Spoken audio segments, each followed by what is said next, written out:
This is 7 National News, and in our top story, His Highness Sheikh Mohammed bin Rashid Al Maktoum, the Vice President and Prime Minister of the UAE, will mark his 6th session as the ruler of Dubai this Wednesday, the 4th of January.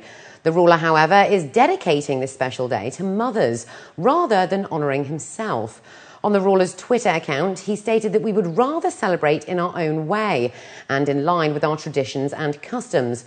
We want to honour every year a category that merits recognition and care, adding that last year they honoured orphans and today they want to honour mothers, the secret of our existence in this life.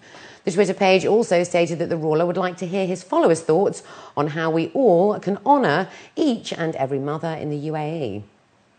Nearly 300,000 jobs for Emiratis across 7 sectors will be created by 2020, according to the Abu Dhabi Tortine Council.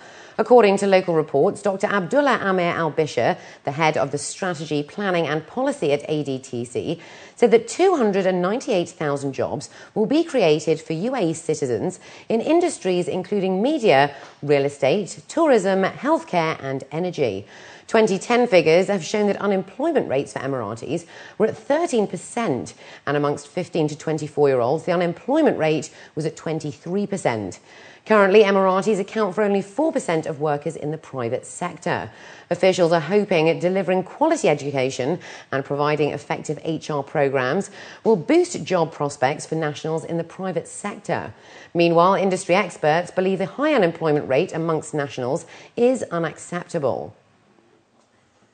For a country that is young, that has got a wonderful, more than 50% of the generation between the age of less than 35, so that is the most productive age level, we shouldn't be having even one person who is unemployed.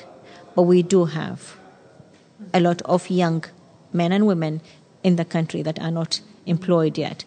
And I personally believe that the private sector has the main responsibility to ensure that that situation is rectified properly.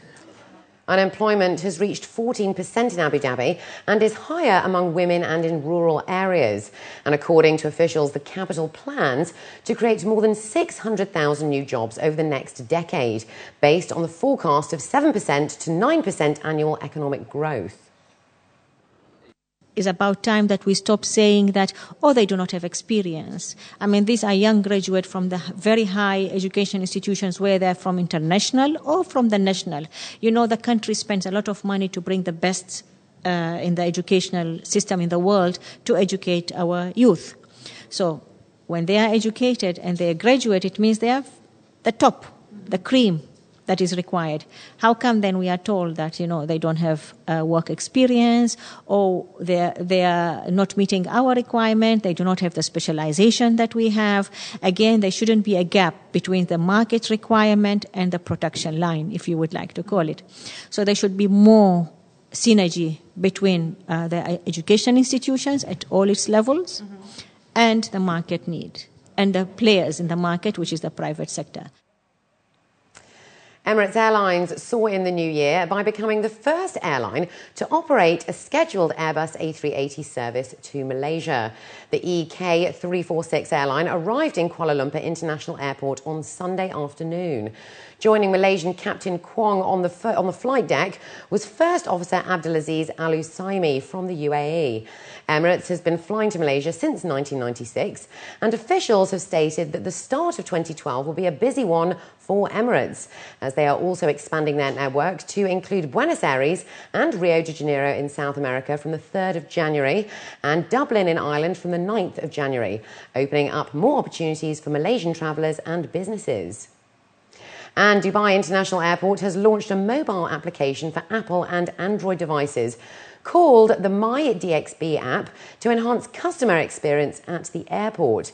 The application will provide information on flights and gate numbers, as well as wayfinding to locate customer-facing services across 3 terminals of the airport. And up next, we have today's business news, so stay with us.